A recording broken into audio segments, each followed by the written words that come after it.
Halo teman-teman, ini gue mau tanya nih ke teman-teman semua ya. Ke teman-teman semua gue mau tanya.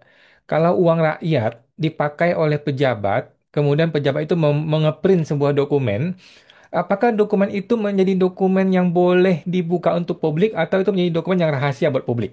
Coba teman-teman komentar. Teman-teman ya, sebelum gue sharing ya. Jadi gue dapat komplain dari Google ya.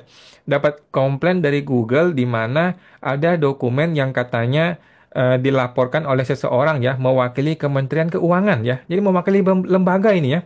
Jadi lembaga ini melaporkan gue kepada Google atau YouTube gitu ya, bahwa ada dokumen yang tidak boleh dipublis atau melanggar hukum apalah gitu lah ya. Coba teman-teman ya. Mungkin teman-teman yang paham hukum lebih lebih ngerti ya. Jadi ini email gue nih. Nah, halo, Google ini sudah dikasih tahu bahwa ada yang nggak beres nih dengan konten lu gitu kan.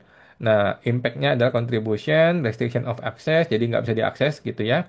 Nah, ini adalah dokumennya. Nah, ternyata ada kelihatan nih orang yang komplain namanya Aditya Rahman ya. Dia mewakili di sini adalah Kementerian Keuangan. Jadi teman-teman mungkin ada yang kenal dengan siapa Bapak Aditya Rahman ini ya. Coba teman-teman komentar ke video gue, cari tahu siapa orangnya yang bernama Aditya Rahman yang mewakili Kementerian Keuangan ya. Dia mengatakan bahwa dokumen yang ditampilkan merupakan surat kuasa yang bersifat terbatas, bukan merupakan dokumen yang bersifat umum. Nah, ini dokumennya nih. Ini kalau kita buka ya dokumennya ini nih. Mana ya dokumennya? Ini nih nih. Ini nih ya. Jadi surat kuasa khusus nomor SKU 538 dari Kementerian Keuangan ya. Sekretaris Jenderal Kementerian Keuangan Republik Indonesia atas nama Menteri Keuangan memberikan kuasa bla bla bla A B C D E, dan di sini ada nih Bapak siapa namanya? Mana dia?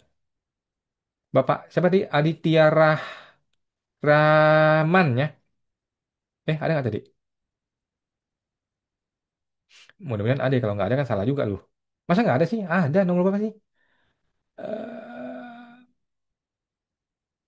mungkin ini kan? Mungkin ini ya Rahman Aditya. Siapa sih? Yang mana? Oh, nggak ada dia. Wah, gue juga nggak tahu teman-teman ya. Apakah ada nggak sih di sini? Apa nggak ada? Kita baca ulang lagi ya. Kita baca ulang lagi ya. Ada nggak nih? Eh, atau bukan ini dokumennya? Coba deh ya. Jangan-jangan salah dokumen lagi. Hermin, Dewi, Dwik, Nizar, Prita, Dina, Laili, Anggara, Anissa, Erni, Rahman. Ini Rahman nih. Jangan-jangan ini orangnya. Kita kita nggak tahu. Kita nggak tahu teman-temannya. Yang mana orangnya nih? Berry, Tony, S. Kita nggak tahu yang mana orangnya teman-temannya. Ternyata tidak ada. Ya, ternyata tidak ada orang bernama Aditya Rahman di dalam surat kuasa tersebut ya. Jadi apakah dia mewakili Kementerian Keuangan tapi tidak ada di dalam surat kuasa tersebut atau ada, gue nggak tahu juga ya teman-teman ya. Jadi ini mewakili Kementerian Keuangan, dia mengklaim dokumen itu adalah dokumen surat kuasa yang bersifat terbatas ya, bukan merupakan dokumen yang bersifat umum. Oke, apa yang bisa gue lakukan? Gue bisa melakukan apa namanya, counter notice namanya ya, dan sudah gue lakukan. Ini cuman belum beres-beres juga ya, belum ada kabar lagi dari Google-nya. Oke, karena ini menjadi dispute, gue langsung aja lempar ke PPID ya. Ini teman-teman ya, ini adalah PPID, langsung gue lempar aja. Gue minta informasi nih tanggal 17 Agustus nih ya.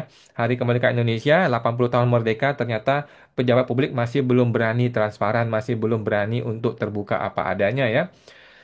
Jadi gue minta informasi yang pertama adalah salinan surat kuasa khusus nomor sekian yang tadi itu ya, tanggal 28 Juli yang dihadirkan pada persidangan Pengadilan Negeri Jakarta Pusat pada nomor perkara 437. Yang kedua adalah salinan surat kuasa juga, ini sama ya, karena mereka ada beberapa tergugat, cuma ada dua surat kuasa.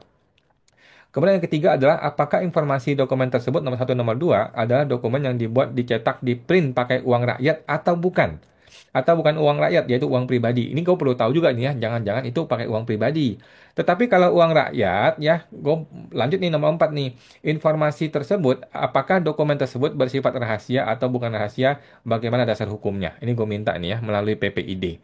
Jadi supaya jelas teman-teman ya, supaya nggak ada dusta di antara kita, supaya jangan sampai ada orang-orang yang melaporkan padahal dia nggak sadar bahwa dia ini adalah pelayan rakyat. pelayan publik ya. Seorang pelayan masa bisa melaporkan atasannya atas dasar pelanggaran privasi gitu ya. Padahal kan semua dokumen-dokumen itu dibikin pakai uang rakyat. Tapi gimana pendapat teman-teman? Pendapat Anda gimana teman-teman ya? Ini adalah surat kuasa yang sudah disampaikan secara resmi kepada pengadilan, menjadi dokumen publik, menjadi dokumen pengadilan, menjadi fakta pengadilan. Apakah ini menjadi dokumen rahasia atau menjadi dokumen yang tidak rahasia? Coba teman-teman komentar ya. Gue juga nggak ngerti ya. Sebagai orang hukum yang masih unyu-unyu, gue kurang paham ya. Coba teman-teman ya. Karena kita sudah masuk ke permohonan PPID, nanti kita akan lihat jawaban dari PPID bagaimana. Oke, sampai jumpa teman-teman. Semoga terbantu.